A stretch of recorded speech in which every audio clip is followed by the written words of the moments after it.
conflicto, esta crisis en Ucrania. Nos vamos de inmediato con Julio César Mejías hasta Rusia porque él le ha dado seguimiento a esto. Y bueno, Julio, ¿qué hay de estas versiones o estos reportes de lanzamiento de proyectiles hacia territorio ruso desde Ucrania? Adelante.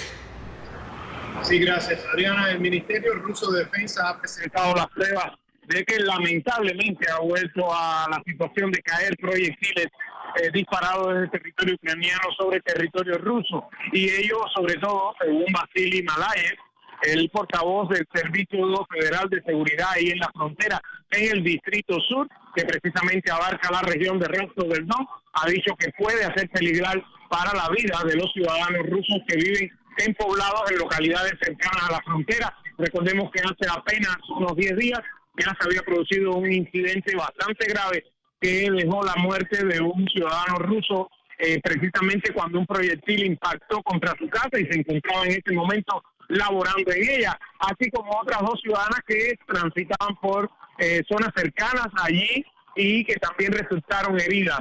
Pero no eso ha sido solo esto, Adriana, sino recordemos que 6 de los puntos fronterizos que tienen en común en esa zona, Rusia y Ucrania, la parte de chequeo por el territorio ruso, también habían sido ametrallados en el territorio ucraniano, e incluso durante la visita por los campamentos de refugiados habíamos podido constatar cómo el puesto de Novochatin había recibido graves consecuencias debido a la caída de obuses y algunos otros proyectiles de menor calibre.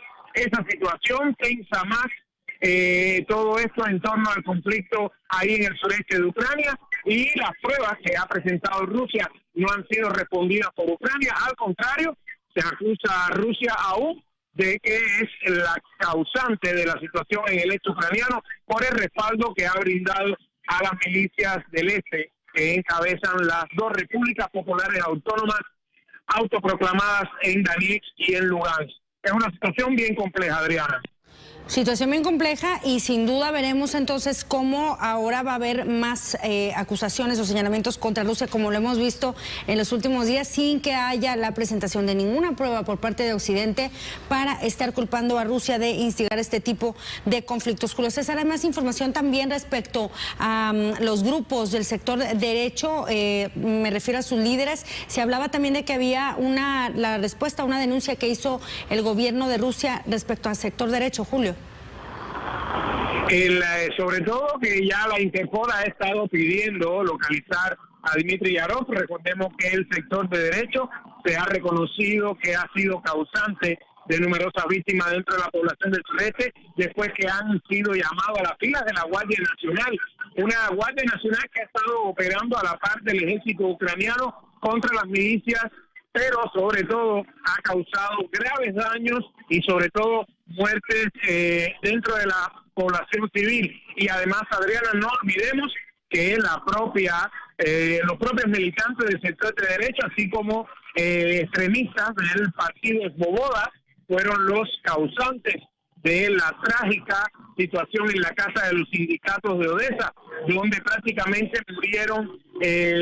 fueron quemados vivos más de 40 ciudadanos, y otros fueron prácticamente asesinados al intentar salvar la vida tras el fuego que se produjo ahí en esa casa de los sindicatos de Odessa. Eso aconteció el 2 de mayo, van para 3 meses, no se ha dado todavía ningún culpable como tal por parte de las autoridades ucranianas. Es una investigación que se ha criticado porque no se ha culminado, y en conclusiones, ni Occidente ni Kiev han respondido a ello, y sin embargo el sector de derecha ha seguido haciendo algunas acciones realmente lamentables contra la integridad de la población del sureste ucraniano, Adriana.